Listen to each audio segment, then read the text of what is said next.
All right, welcome to Here for the Horses. Glad you're here for the horses. I have some fun stuff for today. We're going to go over just kind of some basic information for equine massage. A plethora of information actually, but I'm only going to do the basics of it, so it'll be good. At the end, it's going to tie into an ebook that I have available. So it's going to be review. A lot of you already have the ebook, so you don't need to worry about it. But if you're kind of new and you can't write that fast, then it's all available to you in a handy dandy written out ebook. Okay. One thing I wanted to share with you first. So a lot of you have with Christmas coming up, Stephanie's in there just making wreaths. You know what I'm good at doing? You know what I'm good at doing? I'm good at listening to people, and some of you have done this to me, and I love it. I'm good at listening to people and like picking out things that are uniquely them, and I love it. Okay. So my trainer, who is a incredibly unique individual, wildly talented, her name is Rhoda Higgins. Her name's even unique. One time I made fun of her because she is so unique. She does all this really cool stuff and I love it. Um, but she drives the most boring car you've ever seen in your life. It just doesn't make sense. Like it so doesn't fit her personality because she's so wildly unique. I go, Rada. I mean, her name is Rada. You know what I mean? I go, with everything that's wild in your life, all these crazy things you do, why do you have the most boring car on the planet? And she started laughing and she's like, I just don't have the energy to get something cool. I was like, okay, well, that's weird. But she says a lot of really cool things when she's yelling at me to do things different, okay? And one of them is A plus extra credit. She wants A plus extra credit, but she doesn't demand that out of horses because you will very quickly overwhelm them. Okay. So you always shoot for A plus extra credit, but you accept B minus, B plus work, and then you get A plus extra credit later. So I designed her a t-shirt and I don't love the color. It looked different online, but here's her t-shirt. A plus extra credit. Okay. So she's gonna get that for Christmas. And then you know that if you've been around for a little while, I went on this really crazy trail ride. It was like along cliffs and mountain ridges and it was wild. And I forgot to tell you we heard elk bugling. That was cool. Like legit, not from a tube. That's different. So there were elks bugling, there were grouse that flew up as we were on the side of a mountain. There were, shale sidings we had to go on. There were just straight down stuff. It was really crazy. And so when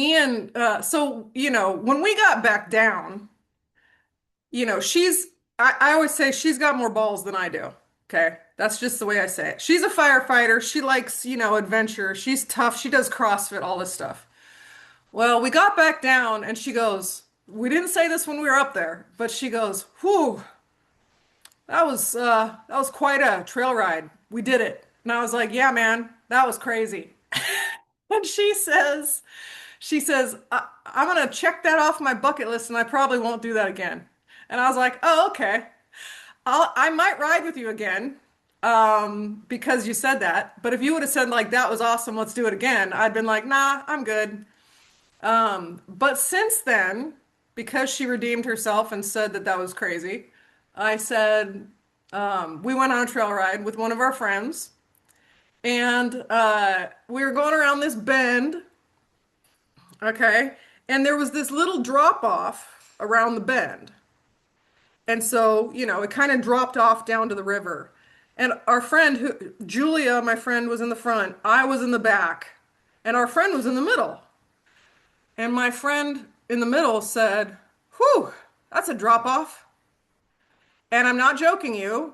Julia and I at the same time said, that ain't shit. Okay. So I created a t-shirt for my friend Julia.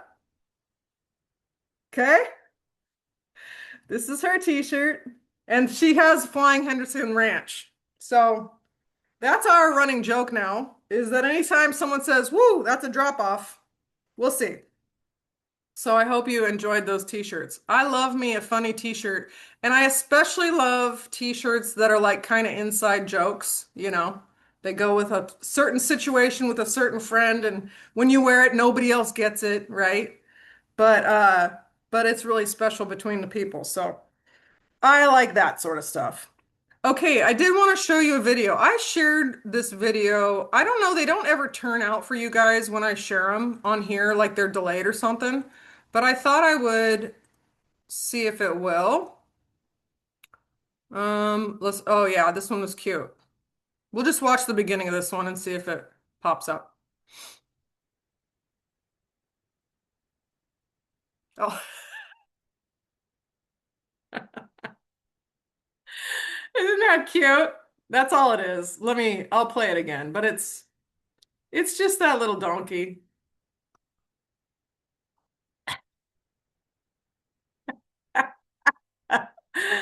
Oh my gosh. When the initial temper tantrum fails to get mom's attention, you go with plan B, step on the dang frisbee. Oh, I didn't see that part. Oh, oh, there's a frisbee in there. How cute. Oh, that's funny. That's funny. I think that donkeys, whether they're miniature or full size, are always funny no matter what. Okay. Ready for today. We're going to talk about a book that I wrote. It was my first ebook, actually. And I'll get the link here pulled up. Hold on. In case you're interested in it. It's called Understanding Equine Body Language. And I know that a lot of you already have this, so don't worry about it. Um, but this is kind of my introductory ebook to general information. Okay. So, oh, it says I'm in a room. Oh, okay. Everyone in the meeting. There we go. It's kind of my general introduction to equine massage and what I want you to get out of it. Okay, so from the very beginning, when you walk in the stall, I want you to look for these things. So this is a broad overview. Okay, and I feel like I could take all of these things and make little ebooks out of each section. Okay, that's how kind of broad it is. So the first thing that I want to talk about, and I don't need to say this to you guys because I already know that you know it, is that horses are already talking. Okay, they're talking all the time. And it doesn't matter if the horse is stoic, they talk also. Okay. So you have your stoic horses, you have your extroverted horses, internal, external. That's how I kind of say it sometimes. But they're always talking. You just have to decipher what they're saying and kind of hone in on the language that they're using. Okay. So your extroverted horses, I've talked about this a little bit, is you have to muddle through the extra with them. Okay. Because extroverted horses are like blah blah blah blah blah blah blah blah blah blah blah blah blah blah blah blah blah blah blah. No, yes, no. Okay. There's a lot of extra that's going on. They move around more. They chew on things, and they don't chew on things out of tension. They chew on them out of fun or boredom or whatever it is. Okay? Stoic horses, and I just talked about this a little bit ago, they will stand like a statue. Okay? So you're looking for a a look that disappears. So bam, then they don't. You're looking for a change in breathing. You're looking for a nostril flare.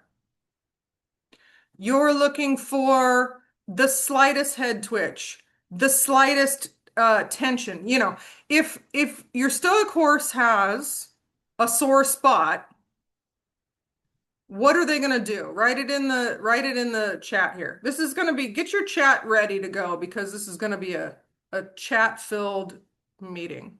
What's your Stoic horse going to do if you find a tight area? Blink, yeah. What else? Snort. Oh. Ooh, I thought Raid of Candy when you said that, seriously. Flick the tail, yep. What else? Look at you, yeah. But they ain't gonna look at you for very long. It'll just be a look. Move, yeah, they might move. Relax the eye. So a big one I want you to pay a lot of attention is they're gonna hold their breath. Classic, classic Stoic horse. Yeah, hold the breath. They're gonna hold their breath. They stop breathing. I tell them, I will literally, when I'm standing there, go, did you want to take a breath or did you just want to hold your breath the whole time? Okay. They just lock it in. Okay. What are you gonna find when your extroverted horse, you found a sore spot on your extroverted horse? What are they gonna do? Yeah. Yeah. What else are they gonna do to show that it's sore? Sore or tight? Pin the ears. Marge. Marge is speaking from experience. Bob their head, sure. Little Zanzi. Zanzi, dude. Can we talk extroverted horses? Zanzibar. That horse has more emotions in 10 seconds than, men have in one evening. Okay? Okay? 10 seconds. He's all over the maps. Try to bite. Yeah, they certainly can. They certainly can. They're gonna move around like, oh, I'm dying. No, that hurts. Okay? It's always dramatic, over the top. Okay? It could not even hurt that much, but they're like, oh, that's a spot. Oh, okay. It's gonna be loud. So then you have to take a little bit of time and figure out, now, are you overreacting or does that really hurt? So then you're gonna have to slow down and go back to that spot. Okay? So pretty different communication styles between horses. So you quickly, I mean, if they're your horses, you slowly need to figure out which one you're working on if you don't know already. But if you're doing work on a horse that's not yours, you need to quickly figure this out because you have to change what you're looking for when you're working on a horse to be the best you can be for them. Okay. So what are some signs? This should be pretty easy. If you walk up to a stall, this is a new horse, you've never met him, and you look in the stall and you say their name, what is a sign that they are stoic or introverted, whatever?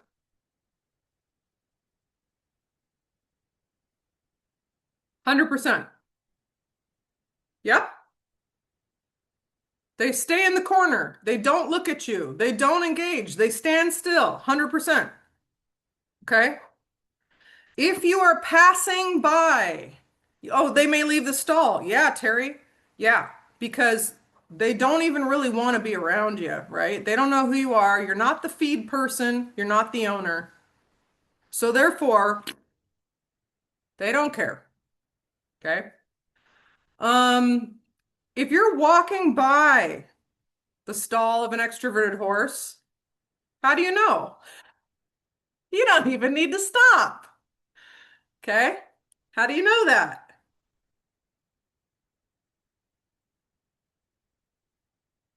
What do you think?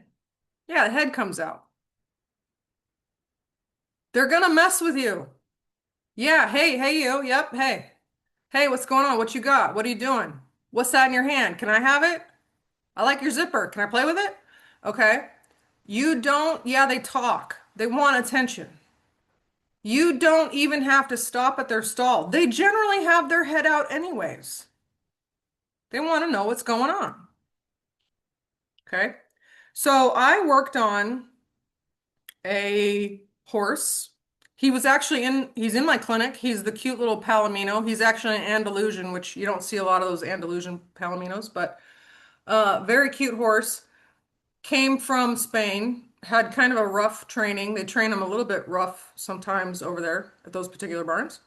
And I was getting an email or I was massaging him for the first time, and he was standing against the wall in the far side of the stall against the wall. And I walked up, I looked in, the owner was getting the halter. I looked in at him and I said his name, and he went,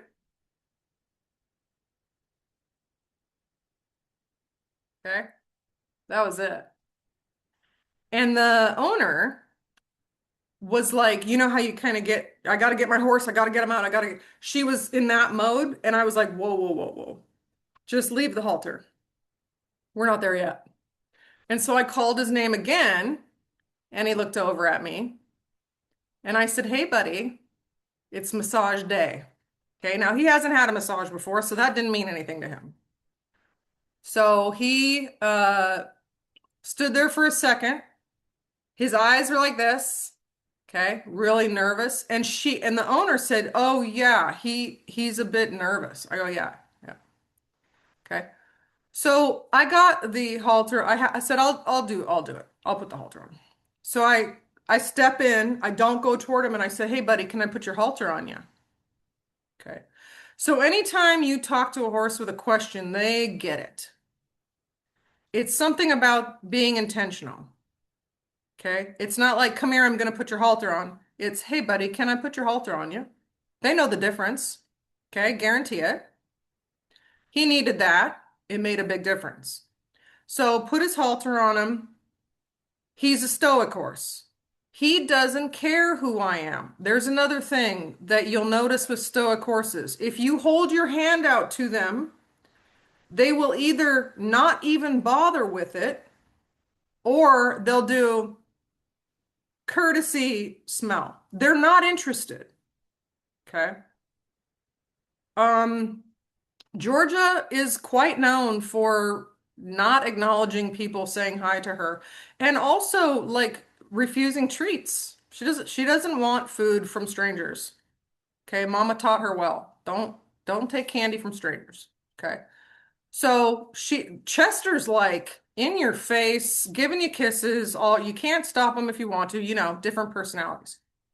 So, um, what I want you to pay attention to, though, if you have a Stoic course or you're working on a Stoic course, about 15 minutes into the massage, you're probably going to be around the shoulder, the rib area. Okay, you've already worked on the head and neck if you went in order. All of a sudden, there will be a moment where that Stoic horse goes, you know what? Hold on a second. Who are you? And they come around and they introduce themselves. And that is a very, very special moment. And if you're in that situation, I want you to enjoy that moment, because that is when a stoic horse all of a sudden says that they want to know who you are. Okay? It's about 15 minutes in. I have it on multiple recordings. It's really interesting. And they like smell you. They like smell you. Okay? They look at your hands. They want to know what your hands are up to. Okay? It's really fun. So horses are always communicating. You just have to figure out what language do they speak. Okay? Um, let's see. Some horses cannot hide certain reactions because they're physiological reactions. So we're going to talk about that in a little bit. And I think I just put out, oh, it was on the coaching page. Did you guys see that post I put out? Hold on, let me find it.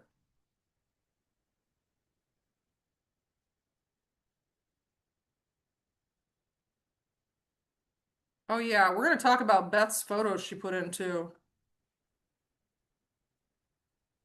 You know what? I might have put it out on my subscribers. I'll put that video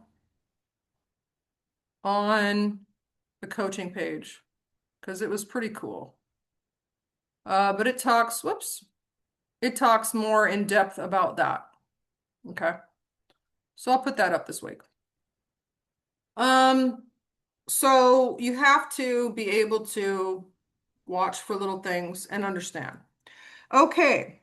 I want to talk next about, and this is kind of going in order from that book called Understanding Equine Bodywork. Um, Compensation patterns versus primary patterns. Okay, so horses distribute tension throughout their body to compensate for painful or restricted areas.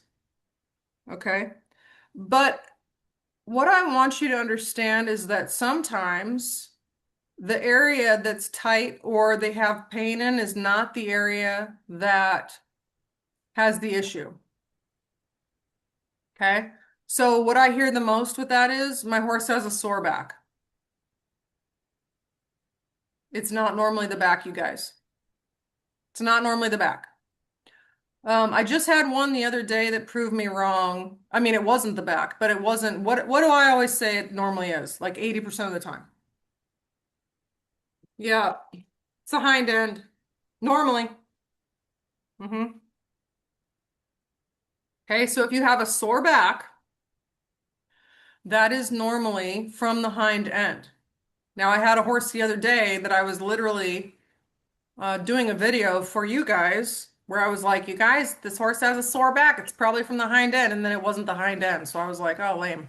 But anyways, it ended up being the pole and shoulders. So that worked out just fine because it's not always the hind end. You have to be open to everything. Um, I do have the sore back series, and I know that some of you guys have already done that. The sore back series is a 4-week series, and I break down all things sore back. So what I liked about that series, and those of you guys who have taken it, you can put what you liked about it. It's I got good reviews on it, I guess I'll say it that way. But it's 4 weeks, and what was cool about it is that the first week I talked about, stuff that you need to be looking out for, like saddle fit. Okay. You need to make sure the saddle fits because that can cause actual sore back.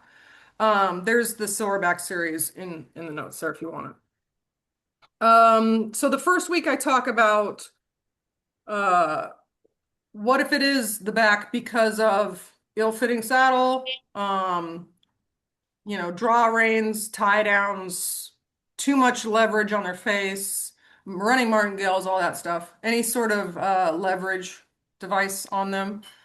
And then sometimes my mare, when she was going into heat, she'd get a sore back. So just that's something else to think about. You got to be aware of that. Hormones, And then the next week we talked about um, kind of how do you tell if your horse's back is sore, right? You kind of see people do it and they're like, and they rip their thumbs down the horse's back, and the horse is like, yeah, that's sore. Okay, so I don't teach that because I would do the same thing. I teach kind of like a plane method. So if you're gonna check their back, you're gonna do it at an angle, and you make sure that you do it with the same pressure. So you should be able to run your hand down your horse's back without, and you're gonna look for a couple things, and I talk about it in the sore back series. One, dead spots. If you're running your hand down their back and you hit a dead, I call it a dead spot because you're going along and all of a sudden your hand goes, ugh, just dies out. There's nothing there. Okay. It can't go any further. That's why I say, your hands will tell you what's up. Listen to your hands because they're speaking to you the whole time. So as your hand is kind of planing down the back, are there dead spots? Are there speed bumps? Okay. That one's fun. Are there speed bumps? Are there raised areas? Are there hard areas? Are there hot areas? Are there sensitive areas? Do they go, Now, if you're doing this, they shouldn't do that. They shouldn't do that. If you're doing this, I mean, who knows? It's too hard. Now, if they have a sore back and you do this, it shows up. So you don't need to be like, well, that was too soft. You wouldn't know if their back is sore. Yes, you will, because they'll show you. Okay. Um, so those are some of the things that you're going to look for. And so I want you to be able to assess a sore back. Assess it properly, not like let's make a video of a horse flinching, right?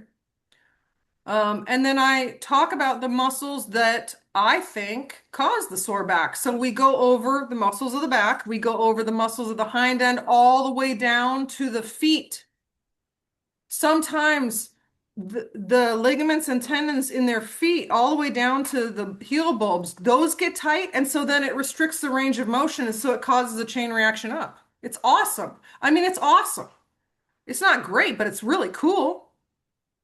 So then when you do the work on the legs and the hind end and you do the range of motion assessment and you kind of fix those areas that aren't functioning properly, there's a chain reaction of relief that goes up the back. It's awesome. Okay. So that's the sore back series. If you are struggling with that, or if that's, that's kind of, I would say, furthering education. They don't teach that. It's something you kind of figure out as you go, right? As you're doing stuff. When you go through school, it's like they're trying to just give you the best tools they can in a short period of time. So they're not going to give you a lot of detail stuff. If they're going to give you my sore back series in your schoolwork, you're not going to remember half of it, right? So they're in school, they're trying to teach you the basics to get you through. Okay. So just because one area is sore, it doesn't mean it's that area. So having an idea on how to get through the whole horse is important. I think last week someone said, Erin, what do you do if you have a lot of work to do in one area? You have 1 hour, 1.5 hours, depending on your schedule and the horse you're working on, because some of them tap out. What do you do? Well, what I do is I do a once through pretty quick and I locate the areas that I want to work on that I can identify. You don't want to spend a half an hour on their poll and their face and their neck and then realize that their back is really messed up and their hind end needs a ton of work. You don't want to do that. So you want to get through the horse and make mental notes when you're going through. Where do I need to work? So do a little bit of work and you might find that when you do work in some areas, you go back to areas and it's fine. There's nothing there. That's awesome. And then there's also the idea of mirroring. So if one side of the butt is tight, okay, you go to the other side, it's also tight, but the one side's tighter, so you work on that side and then you go back to the other side, it's gone. That's called mirroring. The horse compensates. So they don't want to have one tight butt cheek. So they kind of like tighten up both of them. And then, but this one doesn't want to be tight. It's only tight because this one's tight. Okay, it's mirroring. It's mirroring this one. So if you release this one goes, oh, thank goodness. I was tired of holding that anyways. Okay, so that happens too. Let's see.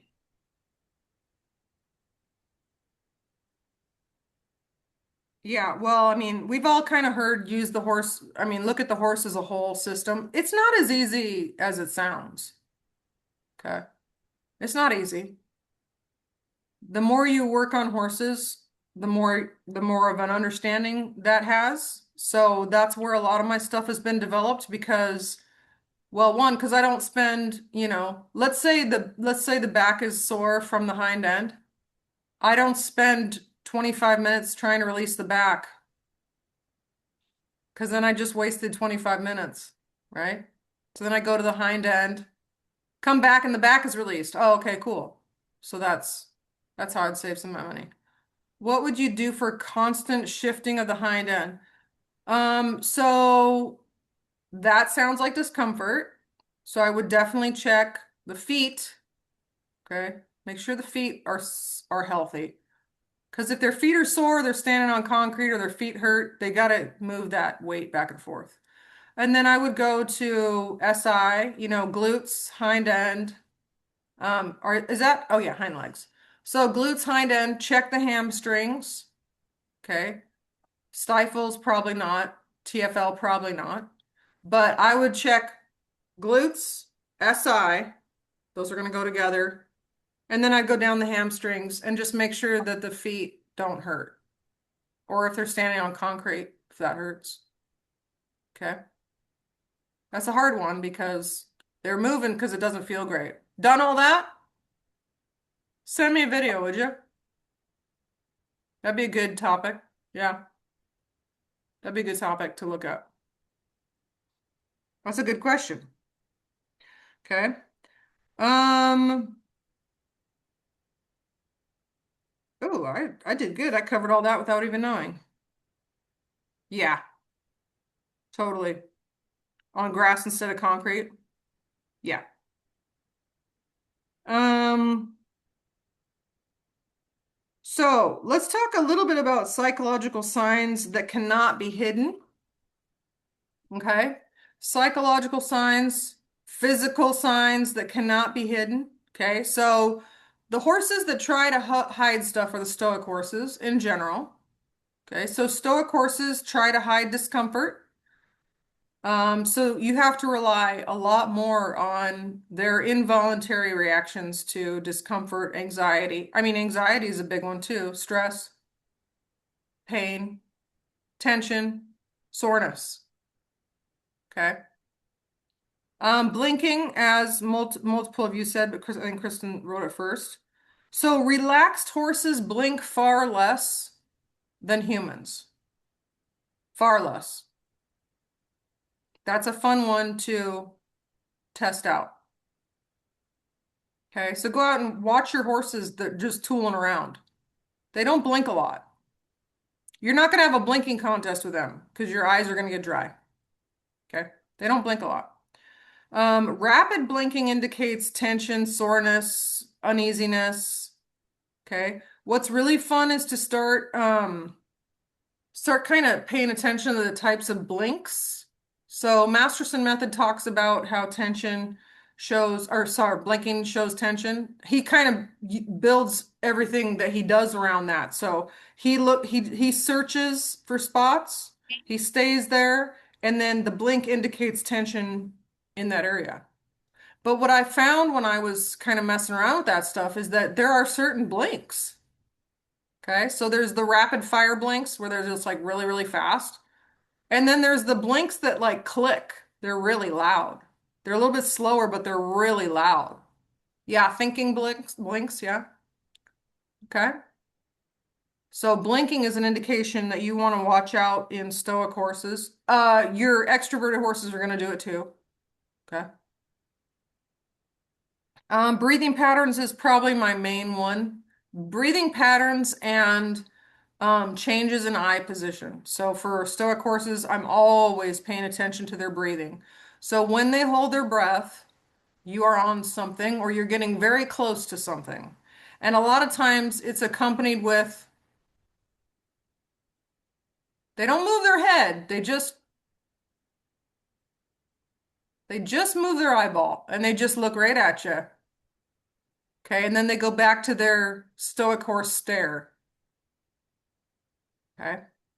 So if they look at you and hold their breath, you're on a spot. Okay. Yeah, so eye focus is a big one that I pay attention to. Sometimes, though, it will be the flick of an ear. So one, like they do the same thing with their ear that they do with their eye. It's like back, forth, stoic. It's so small that with stoic horses, there's a couple ways you can do it, and I do them all those ways. When I go through stuff fast, okay, and that's what I talked about on the video. When I go through it fast, I can't pay attention to their eyes. I have to pay attention to their body. So I'm looking for skin twitches. I'm looking for, ooh, or where they press into you. I'm looking for like physical reactions to that. But if I'm not gonna do it like that, then I need to go slow and I can't not look at them. I have to look at them unless I'm gonna go off of breathing. But you're kind of limiting yourself when you only go off of breathing. Okay. So stoic horses, tiny. It's tiny and it's fast. So if you're watching them, you'll notice it. Okay. There's the one nostril goes up, a little twitch in their mouth. That's it. Okay. A slight change in their how they're standing. Because when they're stoic, they're statue. That's their thing. Okay. Now, if you are working with your extroverted horses, okay, they're talking a lot. It's almost like they're kind of dancing to music half the time. They're like, yeah, this is fun. All right, cool. When they go, then you're on a spot. When they get quiet, you're on a spot. When they stop eating, you're on a spot. When they stop chewing on the lead rope, you're on a spot. Cinder does that. Cinder kind of does that, like zones in. Okay. Um, they're also, or they're gonna say, "Ooh, that spot hurts." Okay. They're gonna be kind of dramatic. Oh, don't. They're gonna whip their head around at you. How dare you? I hate that. Oh, that feels good. Yeah, I like that. Okay. It's that quick. It's that quick. So when you're in that situation, you have to take you have to again, you have to slow down. So now you have to go, okay, they hate it here, but right here they like it. It's that far away. Okay, so you have to slow down, find out where they're not happy, and then find out where they are. Okay. So the extroverted horses are fun. It's not as hard to tell what they're thinking though. It's a lot easier. So I have a tendency to talk more about Stoic horses because I feel like people miss more of the Stoic horses cues. But when you zone in and you start recognizing them, you'll catch them really fast, really fast. Okay. Um, Release behavior. Okay. So releases, there's your standard releases we all know about that we've all learned. Lick and chew, blow out, yawn, that's fan favorite. Okay. I like a good blowout. I work on stoic horses a lot though. Remember I told you stoic horses will hold their breath. So when you get a blowout, you win. That's why I like it. That's why I like the blowouts because I work on a lot of stoic horses. Shut down horses. I should differentiate between that. So if a horse is shut down, it doesn't mean they're stoic. You can have an extroverted horse who's shut down and they're not stoic. It's just that Meg bites his belly or his leg. That's just weird, Stephanie. That's just weird. No, that's totally normal. Mags. So yeah, you have your kind of when they're shut down, that's a mental state. That's not a personality. And people will confuse that. I have run across a lot of shutdown horses, and what I do and generally, these shutdown horses are horses that one of my clients just bought, and they're excited to give them their first ever massage. And I show up and I go, oh, awesome. This is going to be really good. Because I can tell right away when they're shut down. And I tell them, take photos of this horse right now. The face, the body, the eyes. Take photos, every angle. Because in 2, 3, 6 months, you're not going to recognize them. They're going to look completely different. And that's happened so many times with these lovely owners that have bought these horses. A lot of them have been imported. Tender love and care, man. Attention, an occasional massage, one-on-one love. They come out of their shell and they're completely different. Not only are they different, personality wise, they're different physically. They physically look different. I have an awesome, I have an awesome photo of a horse that I worked at that just came in from Germany. And I still work on her. You would bet me your house it's not the same horse. It's so cool to see how much she's changed. Really cool horse. Okay. So, I had to make that differentiation. So, extroverted horses, if they're shut down, you might confuse them as stoic. Okay. Um, let's talk a little bit. Oh, yeah. So, releasing, lick and chew, yawn, those are your normals. The ones that get missed, okay, blowing out. Blowing out. People, oh, it's a coincidence. They were eating their grain. It's dusty in here. Don't consider anything a coincidence. It might be, but I would prefer that you overthink that you have some form of communication going on instead of under, because I want you to pay attention to it more. Okay, so blowing out, rubbing their face on their leg, biting at their rib cage or their leg, Mag. Okay, dropping the head and neck. That's a bit more relaxation. Biting at the bulbs of their hind feet. Yeah, that's awesome. Three-legged. Bring that foot up, bite at the back of it. Okay. What other releases? Head shaking, body shaking, downward dog. That freaks people out. I've had that happen a couple times. Okay. Downward dog. I don't have to. So question was, do you require clients to sign up for multiple sessions for those shutdown horses so the client doesn't do just one session and say, oh, that didn't work? I haven't had to do that because it does work in one set. I mean, it works pretty fast. You give a shutdown horse a massage, and if you do a good job, they open up pretty quick. Especially if you have the client there watching.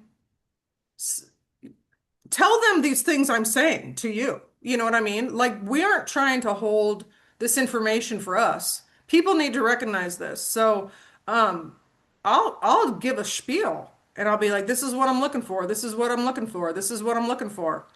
Oh, look at this. That means that. Oh, you know what that's probably from is that. I explain everything. People love that. Okay. So I have not had to do that. No. Um, Okay. Four states I want you to recognize. If there's any other releases I forgot, I'll blurt them out as we're going. Four states that I want you to recognize. Now, you guys have probably, if you haven't had, this is funny. I've done a video on this because it's called How Horses Communicate. Okay, How Horses Communicate. I'm going to talk about the four states to recognize with a horse. Now, what's cool about the video, I'll do a little blurb for it real quick. How horses communicate is I show examples. I like videos where you show examples of what I'm talking about. So in this, it's a 1 hour video.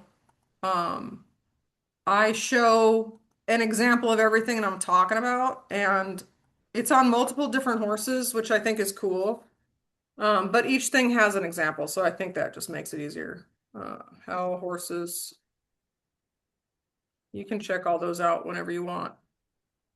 So let's talk about how horses communicate. So four states that I want you to recognize. Now, in that video, I talk about here's four states I want you to be able to tell the difference in. And it's important that you can tell the difference. I want you to know the difference between enjoyment, relaxation, release, and tension. Now, obviously, the first three are happy, and the last one, tension, is not happy. So that's pretty easy to tell the difference. But I want you to be able to recognize what's the difference between enjoyment, relaxation, and release. It's important, okay? Because enjoyment is, they just like it. It feels good. That's fun. Yay. Massage. Okay. So you can probably think of a couple places that horses just enjoy to be scratched, right? Where? Tell me one. Yeah. Withers always. I mean, come on. Who doesn't like that? Withers, of course. I've gotten horses addicted to butt rubs now. Sternum. Oh, sternum. Cool. Yeah. Yeah, right there. Yeah, right there. Shoulder, like shoulder joint into the sternum. Yeah. Withers, butt rubs. Some ladies prefer their little, are they teats or udders? I don't know. Teats? Teats? Yeah, tatas, the tatas. Some mares really like that. Now, I was working on a horse that was 32 years old. Oh, bless her. First massage ever. No, maybe it wasn't her first massage. It probably wasn't. But I'm rubbing her and the belly, that's an interesting one. You gotta be careful on that one sometimes. I was rubbing her belly and she kept like picking her leg up. And she's 32, so it was a lot of work for her to do that. Okay, it wasn't easy. And so I looked at the owner who was there and I said, "Does she like her little teats rubbed?" And she goes, "I don't know." And I was like, "What do you mean you don't know?" And so I started rubbing her little teats. Oh, dude, heaven, heaven. She was in heaven. And so I looked at the owner and I said, "You know what? She does like it. So I want you to do it from now on, every day for the rest of her life. She gets that rub nice." Okay. And she said to me, "I didn't know if she'd kick at me." Well, find out. You know what I mean? Like, come on, stick your hand in there and find out. Do it slow. Don't go in hot. But if you give a horse a full body massage, they're going to probably let you touch anywhere. Okay. So I had a gelding. Yeah. Oh, yeah. No, geldings like it too. Yeah, that's for sure. Bunny loves that and asks for it. Yeah, that's the problem is then they're always like, "Come on, rub my teeth real quick." Okay. It's no joke. Okay. So enjoyment, they like it. It feels good. They like it. So know what enjoyment is. If they enjoy, yeah, knees and coronary band, yeah, for sure. I think there's a lot of tension that's held in there though. That's why they enjoy it. Because normally that's followed with a release, but not always. Okay, so good to know, good to pay attention to. Okay, so if they enjoy it, that's cool. They like it. Good, that's good information for you. You can use it when you're out and about. Relaxation. Okay, so something about this slows their system and allows them to relax. You have put them into a state of relaxation. Excellent. That's more information that you can use if you're out and about and you'd like your horse to relax. Okay, so what you're going to find with that one is they lower their head, close their eyes, their ears, depending, go, okay, down. Droopy eyes, slowed breathing. Breathing's really slow. Cock their hind leg, kind of, like me on a couch, like, oh, okay. So just kind of relax, state of relaxation. That's a beautiful thing to know. So with relaxation and enjoyment, those are good to know. But the difference between release is that with a release, there was tension there. That's why it's important. Okay. So if a horse is releasing, what are they releasing? They're releasing tension. So you want to know the difference because if they're releasing, there was tension there. Okay. That's important because then you can go back later and check your work. Is there still tension there? I've worked on horses before where I found a spot, I released the tension there, and there was a massive release. They have never had tension in that spot again since, ever. It's gone. Okay, it's gone. They do not have it there anymore. So that's important to know because that kind of tells you a little story. That tension's however it got there and we don't know. It hasn't come back, so it's probably not a problem, right? If it hasn't come back, it probably wasn't a problem. It probably got there somehow. Who knows? You released it, it's gone. But if you release some tension, 2 weeks later you come back and it's back a little bit, and then 3 weeks later you come back again and it's back a lot, and you have to release it all over again. That's a lot of information, good information for you to know. And then you're going to want to know what's this tension coming from. And then the fun little game of what's this tension coming from begins. And you may or may not ever figure it out, but you have to start thinking about it. Okay. So relaxation and enjoyment are great. Um, Release is important because it shows that there was tension there. And oh, here, I have a whole list here. Oh yeah, what happens when you release the ribs? Yeah, there's one. What else? There's a couple. Big exhale, there's one more. Almost always. Yep, big cough. Yeah, big breath and a cough. So when I teach clinics, I tell people when we release the ribs, if we release them, you're going to either hear a really big blowout or a cough. And whoever's horse does that first wins. Okay. It's fun. It's fun because we do it at the same time, so we do our pattern, right? We do our pattern, and then it's what's always the slapping that does it, isn't it? It's always the slapping. Slapping, slapping. Bongos. Bongos on the ribs. There's always two horses that do something pretty crazy in 8 out of 12 horses. There's always two. It's really fun. I can bet money on it. There's always two horses at least. It's really fun. Okay. So yeah, the coughing, I forgot about that one. Biting the rib cage. Yeah, good. Okay. Tension. Remember I was like, I could break all these into an ebook individually. I literally have. Okay, so the tension one that we talked about, I have 7 telltale signs of tension. That's an ebook. 7 telltale signs of tension. Now, with this one, that's based off of a behavior, behaviors. Now, I was inspired to write that ebook because of Chester, that little weirdo. Okay. Marge's face. Marge just went, don't call him a weirdo. Well, he inspired me. He was my muse, we'll say, because when I got him, he had a bunch of weird behaviors. Strange.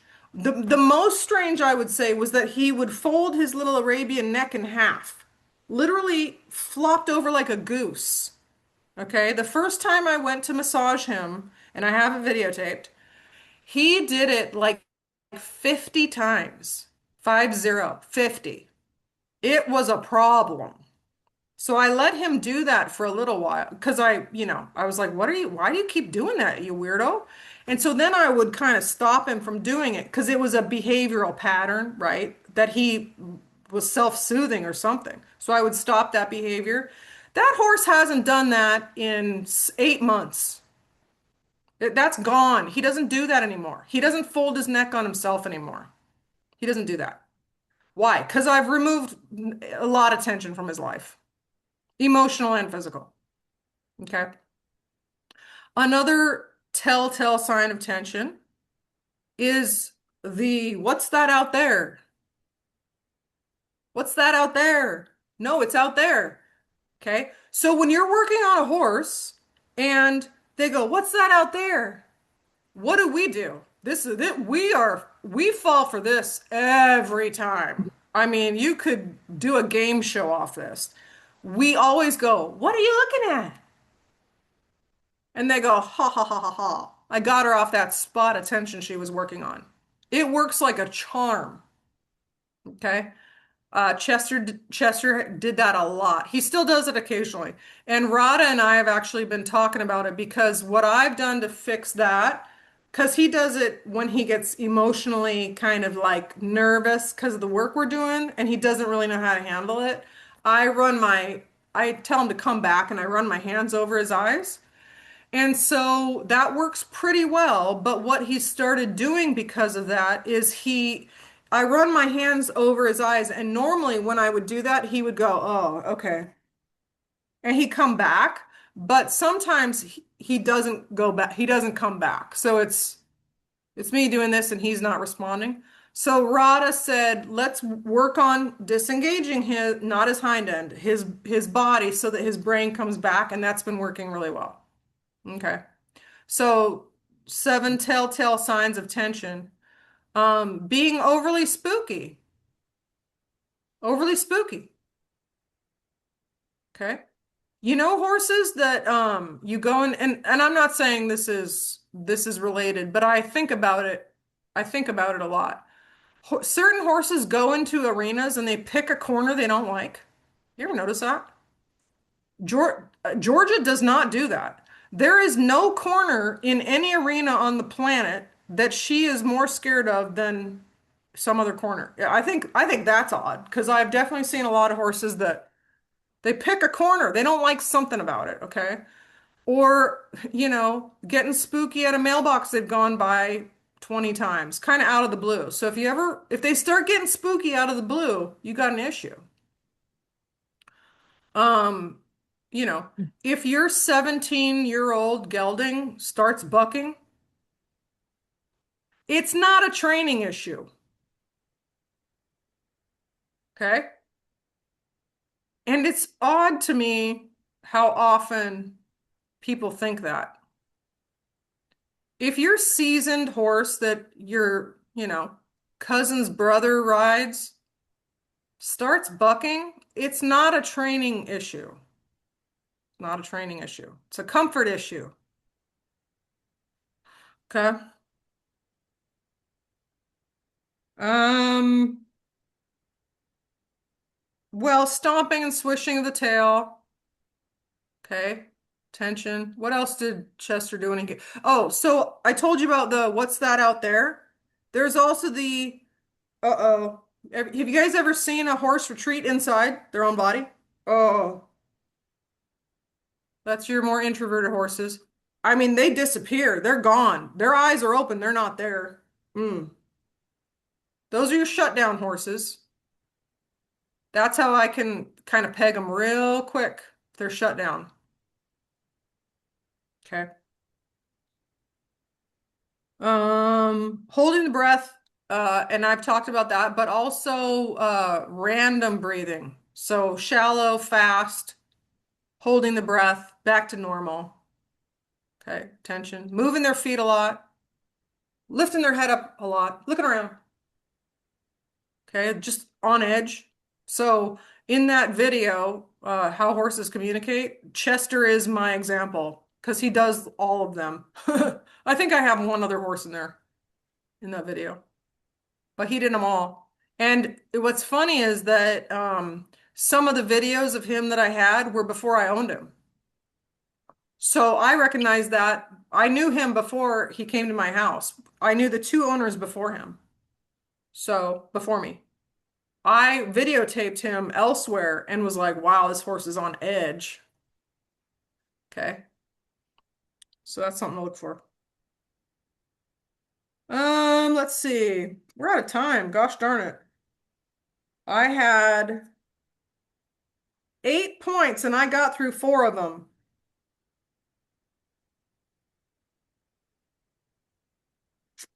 Okay, we went over some of this before though. So I was gonna go over some you know what? We might talk about it. I'm gonna talk about it real quick because we already talked about it. So we talked about different massage strokes. Okay, we already did that. It was like 3 weeks ago or something. So each massage stroke has a purpose. So like a physical purpose. But there's also you have to be careful when you're picking what massage stroke you're going to do, and that could be a psychological thing. Okay? So this is kind of where you have to play around with what massage stroke are you going to use. I'll name them pretty quick. But you have effleurage, slow. You have percussion, that's pounding of any sort, slapping. Friction, so friction can be like scratching. Cross fiber is going to go across the muscles, cross fiber. Linear goes with to open them up that way. Okay, each one has a different purpose.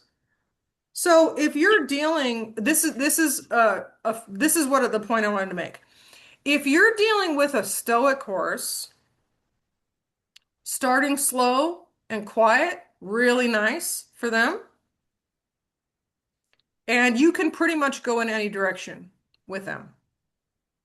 Okay. They might block you out a little bit more if you go right in with percussion. But this is what's fun. So those of you that have, and people never believe me, those of you that have extroverted horses, sometimes that slow, boring stuff really irritates them. And so if they're moving around, be more exciting. Okay? Slap, scratch them hard, move around faster, don't stay in one spot for too long, bounce around, okay? Do different things. For my test, for my practical, I think I was down in Hood River, Oregon. For the final, we have to massage a horse. And so you get assigned a horse. I got assigned a red mare who was stoic. And I was like, stand back, folks. Jeez Louise. Okay. I'm gonna knock this sucker out the park. Promise you. Okay. I was like, give me something harder, please. But the gal next to me got assigned a little wiggly, extroverted, gray, probably Arabian, just a, kind of a gray, wiggly little extroverted horse. And bless her heart, she kept trying to do this effleurage move on that horse, and it was driving him nuts. He was just like moving around. Like he would hit the tie, and then he'd go forward, and then he'd move around more, and she's trying to be like, do all this slow stuff.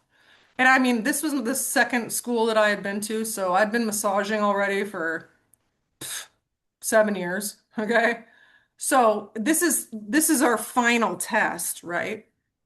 And I was like, faster.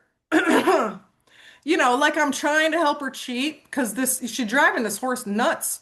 And it was affecting the bonding time that I was having with this beautiful red mare. And I was just like, faster, you know. She didn't listen to me. And so that poor horse, she kind of fought that horse the whole massage, and I felt bad for the horse. But she just had to change the stroke up. He didn't want that. And she couldn't, I mean, she was new, right? So I'm not going to be hard on her, but she wasn't listening to what the horse was saying. He would have loved, and I mean loved, like just a, let me get that spot for you. Oh, do you want your little booty slapped? Okay, he would have loved that stuff. But she wasn't listening to what he was saying. And I understand when you're learning, like you can't listen. You're just trying to learn. You're just trying to survive. But poor thing, it was a 1 hour torture session for everyone involved. I was being tortured also. Okay. So different strokes also, whether they need them physically, if they need them mentally, fix that part first. Do what they need mentally first so that you can do what they need physically. Okay. And then after you've done that, Kristen, your dog needs some serious attention right now. Like that dog cannot get closer to your face. Okay.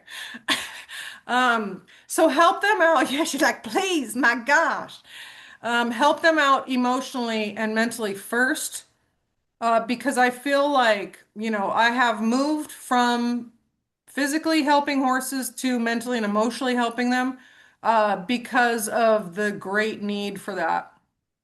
The great need for that, and to at least recognize it.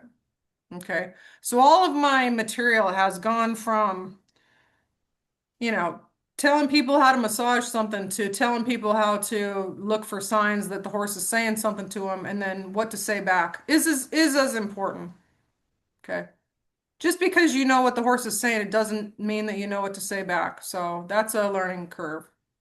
Okay. Real quick, I want to show these photos remember last week we did the neck? Okay. Move this. We did the neck. Whoops.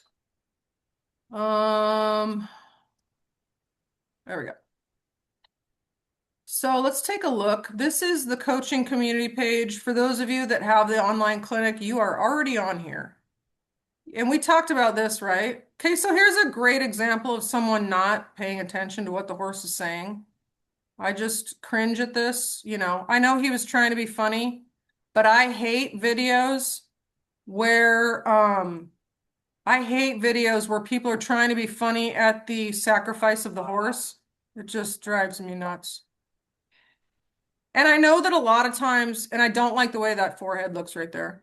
A lot of times people are trying to prove that they're not afraid of a horse acting up by laughing and stuff like that. So I understand the mentality of that, but I did not like that.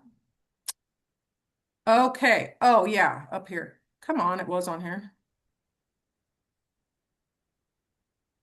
So I had some neck. I'll just do them over here. Some neck stuff sent to me here. Oh yeah, here we go.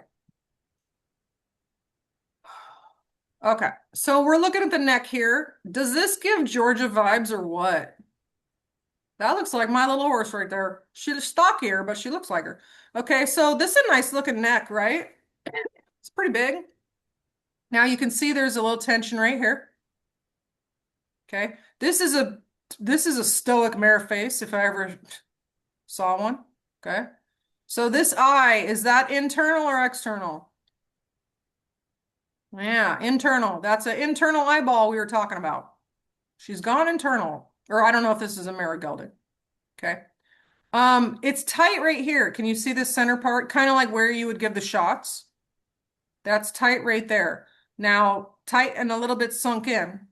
Okay. And do you guys see these little raised areas right there?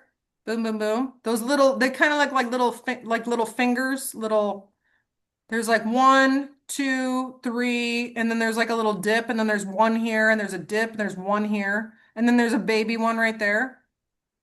Okay, that all needs to be loosened up.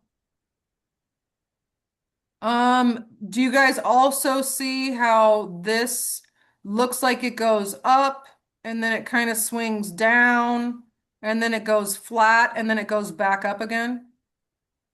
Okay, so this area is tight. And then throat latch on this mare. I mean, I don't know if this is a mare, but it gives me mare vibes. Throat latch is tight. Okay. This is easy to loosen up. Easy, easy. So effleurage, say hello. She's not going to care. Okay. Look at the little nostril. That nostril is not a happy nostril. Okay. So not a happy nostril. This is an internal eyeball. And you guys notice how dark it is? It like doesn't have a shine to it. It would after a massage. Remember I showed those videos of that photo before and after a bunny? Nancy had massaged Bunny and Bunny's face kind of looked like this, dark eye. And then at the end, her little eyeball was like so bright. It was awesome. Really cool. Okay. This jaw looks tight. Well, we're not talking about jaws though. Okay. So this would be easy to fix. Effleurage, friction, kind of back and forth, back up and down. I'd go a bunch of different ways. I'd pound it, pound. I'd sweep down that brachiophagus. I'd work on that throat latch a little bit. Okay. Cute horse. She'd feel good. She doesn't look bad though. I'm picking her apart, but these are areas of tension. Okay. This horse, Twix. Beth sent these in. Twix. Okay. Thoroughbredy looking. Yeah, I think so. Yeah, thoroughbred. Okay. Looks thoroughbredy. Okay. So he's kind of your leaner style of horse, very normal. Okay. Looks pretty nice and loose. Looks nice and loose here. Little underdeveloped in the neck, which is kind of normal. Pretty straight up here. You know how it doesn't go up and then down and then up. Okay, pretty straight. And then what was interesting about Twix is he's black on this side and he's brown on this side. No, just kidding. He's different. I thought this was a different horse because it looked like brown on the side. But his mane goes on both sides like perfectly. I love that about him. Okay. But you can see a little bit here how he's just a little bit tighter in that area. Okay. Now, is it this area that's tight or is it this area? It's probably both. Okay. But you could make this look a lot smoother, back and forth, rub, a little bit of pounding. He's a thoroughbred, so he should like it. Okay. If he does not like friction, just pound and slap. Okay. Thoroughbreds like that. But don't pound and slap up here and don't pound and slap right here because he's not built for you to do that. This is the bones down here. Okay. If you look at who is Manzo. Oh, that sounds like a boy's name. Oh, it is a boy. Sorry, you got mare vibes, girl. Boy. You can pound this horse anywhere. I mean, can't you? Look at him. He's a big boy. I mean, obviously, we're going to stay off the vertebra and then they don't especially like it up here in this area. But some of them do. If you guys saw that Valentino horse I was just working on, the big stallion, he liked it. Okay, so Twix.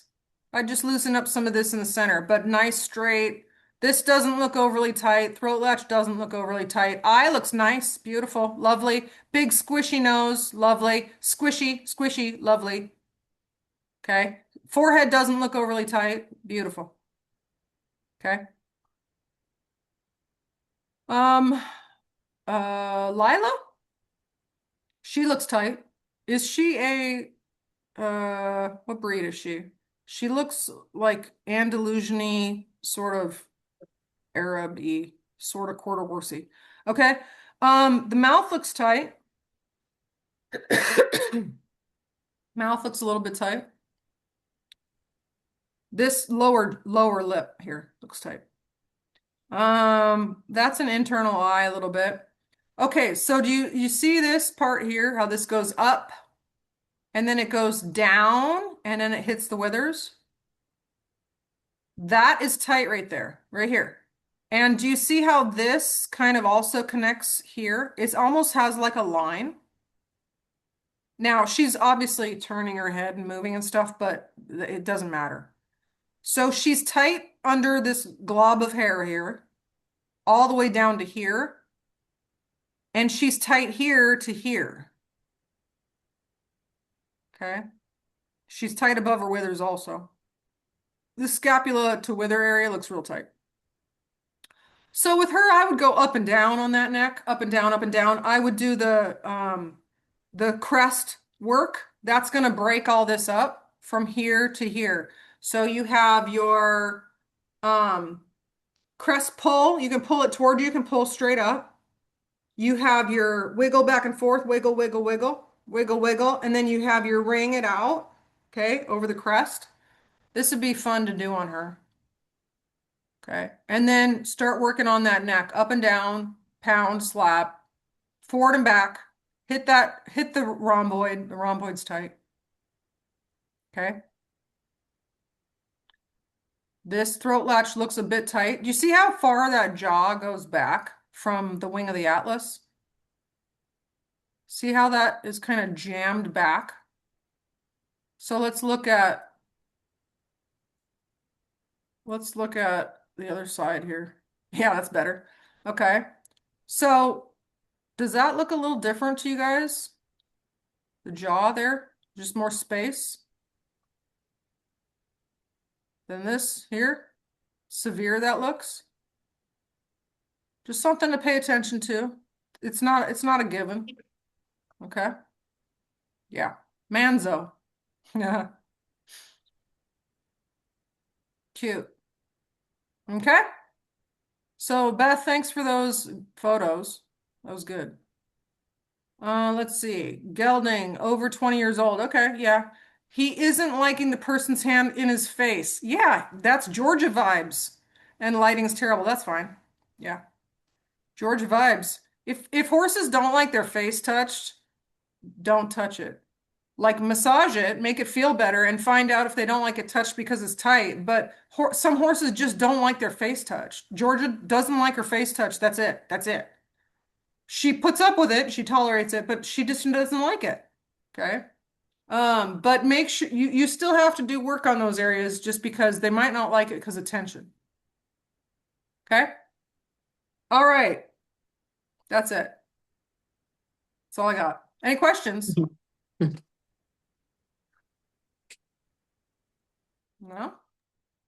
All right. You guys are all set free then. You're welcome. Hope that helps. Oh, the sale for the clinic is up and the sale will be going on until January. So check out that on my Facebook page. 25% off the clinic. You need the clinic to do Journey Through the Horse, which is starting January 18th.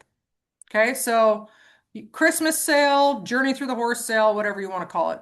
It's going through January. All right.